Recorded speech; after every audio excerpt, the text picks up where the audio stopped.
No, I don't have vertigo, because I wouldn't be able to go up there. We're at 140 meters, and I wouldn't be able to go up.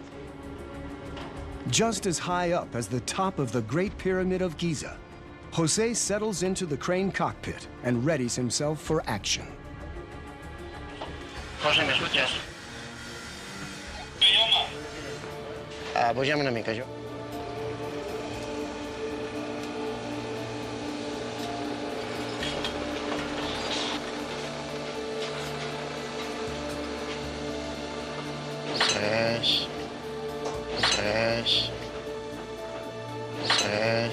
We cannot take it fast. It needs to be leveled out, and the chains need to be tightened up. It needs to be lifted properly. If not, it can crash anywhere. Quan estem, Joan? Estem a 150, 1000 quilos. We're seeing it one way, but the crane operator, being that high, can't see anything. He's doing what we tell him. Dona una miqueta de giro dreta, sisplau. Vale, la tens gairebé tota teva, eh? Quan et dona? 1000 justos. Val, anem pujant a poc, que tenim l'altra peça molt a prop. Segueix. Val, Joan, el que et doni la màquina amb seguretat amunt. Va just al costat de l'ascensor 54, aquesta peça.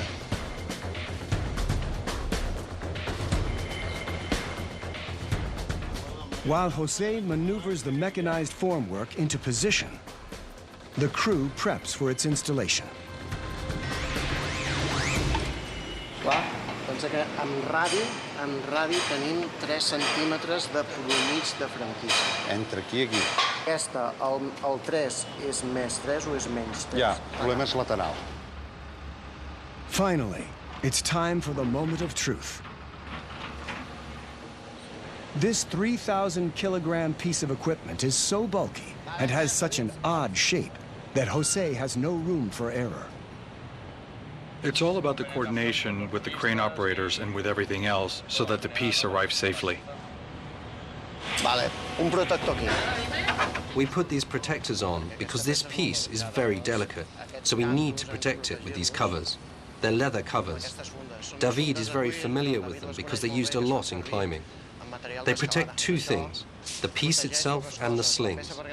Because if this touches a cable or an edge, it could break and fall. It's vital security. Security is always vital.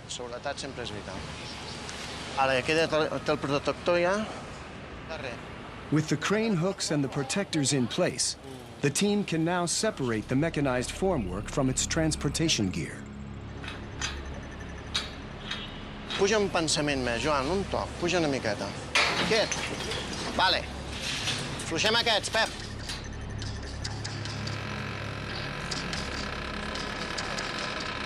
És un moment delicat. It's a very delicate moment. As you can see, nobody dares to breathe. That's why we're working with two cranes, because we're trying to avoid the piece touching the ground, getting warped or damaged. Comença a pujar, a veure què fa. José, vamos a subir el Joan y tú a la vez para sacarla ya del chasis. Marca tú el ritmo.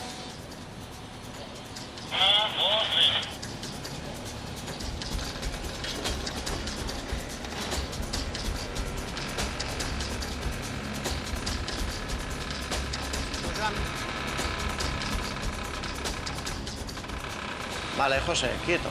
Quiets tots dos? A veure, deixem-la una mica que vagi al seu centre de gravetat. Vale, José, vamos subiendo. Finally, they have liftoff. But will they have an on-target landing? As the mechanized formwork rises and the lift crew anxiously watches, the design team tackles its daily challenge. Reconstructing Gaudi's shattered models, the keys to La Sagrada Familia's lost design.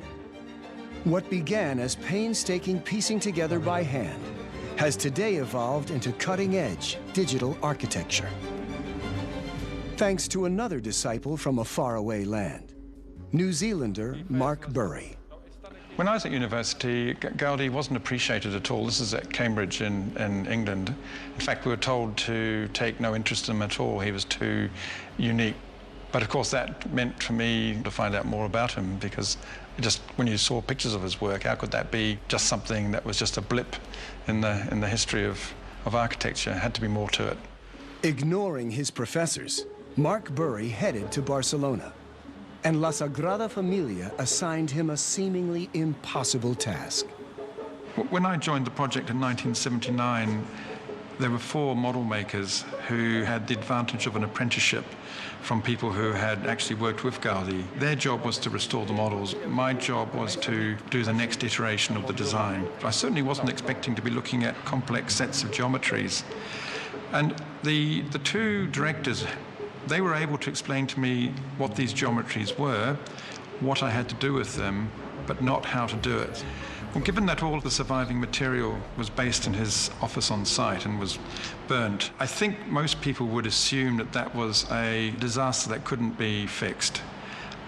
My belief is actually the models hold the secrets of his intentions. Gaudi's architectural principle was to unlock nature's secrets.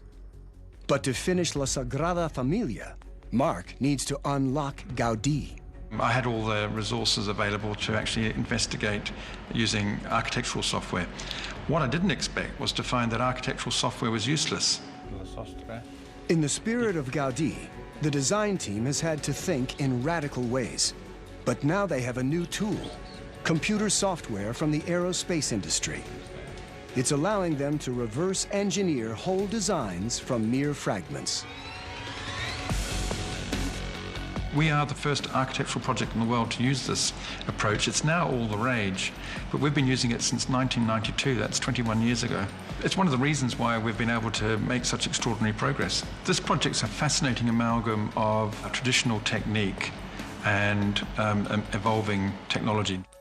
And now they're using another innovative approach, rapid prototyping. Using a 3D printer to build architectural models, in a matter of hours, they can accomplish what would take them weeks, if not months, to do by hand. The machine is depositing layers. Each layer is less than 1/10 of a millimeter. Between the layers, there is a space where it puts the glue. This makes it solid. To make these models takes around 13 hours. With the new power of 3D printing, architects can create exact physical representations before handing them over to model makers to finish. I don't know of any other architectural project that used rapid prototyping before this one. Here was the first. It's history in the making. This model is part of the central Jesus Tower, which once complete will stand 170 meters tall, making La Sagrada Familia the tallest church in the world. While Mark Burry uncovers Gaudi's secrets with technology, Etsuro Sotu divines them through faith. Over the years, his deepening spiritual connection to Gaudi led him to immerse himself in the Catholic faith. Today in Japan, he's known as the Japanese Gaudi. Converting to Catholicism was my destiny. The surprising point is when I felt I got inside Gaudi, and he got inside me. This feeling has changed my life. It makes me feel free. But it isn't just Catholicism that's brought Etsuro into spiritual union with Gaudi. It's also his own past. In order to understand Gaudi, I think that my Japanese culture has helped me a lot. I think that Gaudi's thoughts are almost Eastern, sort of Japanese when it comes to nature. We cannot control nature, and if we do not adapt to nature, we cannot survive.